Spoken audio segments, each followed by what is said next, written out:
Big pass Tamil season 9 டே 23யோட second ப்ரோமோவில் பார்த்தீங்கன்னா water மெலனும் Parvati உட்காந்து பேசிக்கிட்டு இருக்காங்க. நாமினேஷன் வந்தால் மட்டும் வாட்டர் மெலன் கூட செய்கிறாங்க பார்வதி. அவங்க என்ன சொல்கிறாங்கன்னா, கம்ருதீன் ஒரு வேலையை பார்த்துட்டான், அதாவது வந்து 2 பொண்ணுங்க கான்செப்ட் அப்படின்ற மாதிரி வந்தான் அவன் அப்படின்னதும் அவன்கிட்ட அவன் சரியாக வச்சுக்காதன்ற மாதிரி வாட்டர் மெலன் சொல்கிறாரு. ஆமாம், அன்வான்ட் டச்சர்லாம் இருந்தது, நான் உடனே சொல்லிட்டேன்.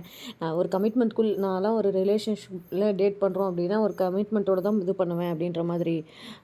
ஆனால் அவன் வந்து இப்படி பண்ணுறான் அப்படின்ற மாதிரி பார்வதி சொல்கிறாங்க. அவன் எந்த விதத்துலேயுமே சேஃப் இல்லை அப்படின்னு சொல்லிட்டு வாட்டர்மெலன் சொல்கிறாரு. ஆமாம், இதெல்லாம் என்ன இந்த மாதிரிலாம் பண்ணுறதுன்னா, நீ ஒரு தோழன், நான் ஒரு தோழி, அவ்வளோதான், நம்ம அந்த மீட்டர்லேயே வச்சுப்போம் அப்படின்ற மாதிரி நான் சொல்லிட்டேனா அப்படின்னு சொல்லி பார்வதி சொல்கிறாங்க. ஒரு பவுண்ட்ரிக்குள்ளாரெல்லாம் இருக்கிற மாதிரி தெரியல, அதனால் வந்து உன் ஊறுகாய்க்கெல்லாம் நான் இதுவாக இருக்க முடியாது அப்படின்னு நான் சொல்லிட்டேன்.